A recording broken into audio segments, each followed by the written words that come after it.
रामायुध अंकित गृह शोभा बरनि न जाय, नव तुलसी का वृंद तह देखी हरसि कपिराय। वह महल श्री राम जी के आयुध धनुष बाण के चिन्हों से अंकित था, उसकी शोभा वर्णन नहीं की जा सकती। वहां नवीन नवीन तुलसी के वृक्ष समूहों को देखकर कपिराज श्री हनुमान जी हर्षित हुए। लंका निशिचर निकर निवासा, यहाँ कहाँ सज्जन कर बासा। मनमोहु तारक करे कपिलागा, ते ही समय विभीषण जागा। लंका तो राक्षसों के समूह का निवास स्थान है, यहाँ सज्जन साधु पुरुष का निवास कहाँ। हनुमान जी मन में इस प्रकार तर्क करने लगे। उसी समय विभीषण जी जाग गए। राम राम ते ही सुमिरन कीन्हा, हृदय हर्ष कपि सज्जन चीन्हा। यही सन हठि करी हम पहचानी, साधु ते होए न कारज हानि। उन्होंने राम नाम का स्मरण उच्चारण किया। हनुमान जी ने उन्हें सज्जन जाना और हृदय में हर्षित हुए। हनुमान जी ने विचार किया कि इनसे हट करके अपनी ओर से ही परिचय करूंगा, क्योंकि साधु से कार्य की हानि नहीं होती, जबकि लाभ ही होता है। विप्र रूप धरि बचन सुनाए, सुनत विभीषण उठित आए। कर प्रणाम पूछी कुशलाई, विप्र कहऊ निज कथा बुझाई। ब्राह्मण का रूप धरकर हनुमान जी ने उन्हें वचन सुनाए, पुकारा। सुनते ही विभीषण जी उठकर वहां आ गए। प्रणाम करके कुशल पूछी और कहा कि हे ब्राह्मण देव, अपनी कथा समझा कर कहिए कि तुम हरिदासन मह कोई, मोरे हृदय प्रीति अति होई। कि तुम राम दीन अनुरागी, आयु मोहि करन बड़ भागी। क्या आप हरि भक्तों में से कोई हैं, क्योंकि आपको देखकर मेरे हृदय में अत्यंत प्रेम उमड़ रहा है। अथवा क्या आप दीनों से प्रेम करने वाले स्वयं श्री राम जी हैं, जो मुझे बड़भागी बनाने घर बैठे दर्शन देकर कृतार्थ करने आए। तब हनुमंत कही सब राम कथा निज नाम, सुनत जुगल तन पुलक मन, मगन सुमिरे गुण ग्राम।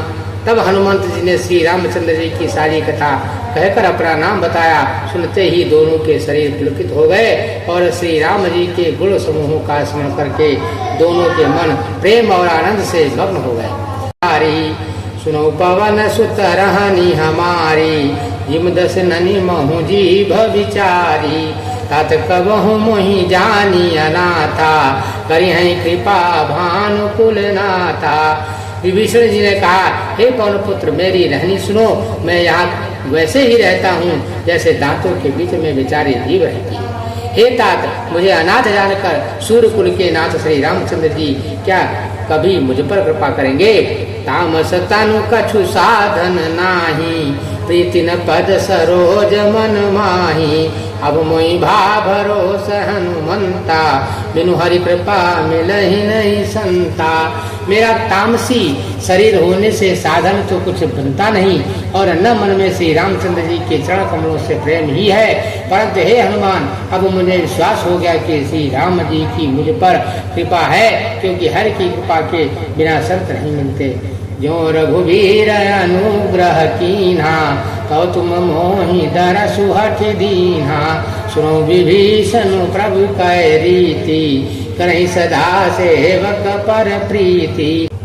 जब रघुवीर जी ने कृपा की है, तभी तो आपने मुझे हट करके अपनी ओर से दर्शन दिए हैं। हनुमान जी ने कहा, हे विभीषण जी, सुनिए, प्रभु की यही रीति है कि वे सेवक पर सदा ही प्रेम किया करते हैं।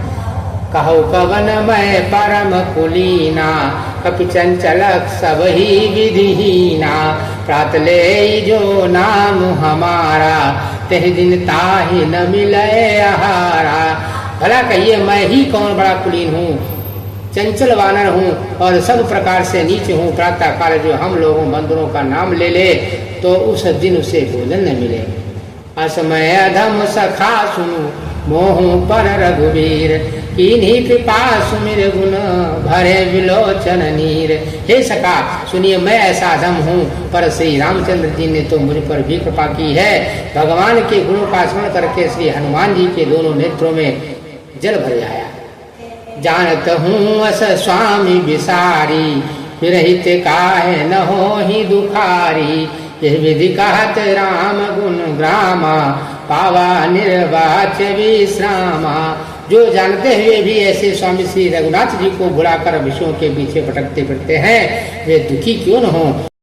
इस प्रकार श्री राम जी के गुण समूह को कहते हुए उन्होंने अनिर्वचनीय परम शांति प्राप्त की। इस पाठ में हनुमान जी स्वयं विभीषण से कहते हैं कि भगवान का विस्मरण करो, भगवान हमेशा अपने सेवक पर दया बनाए रखते हैं।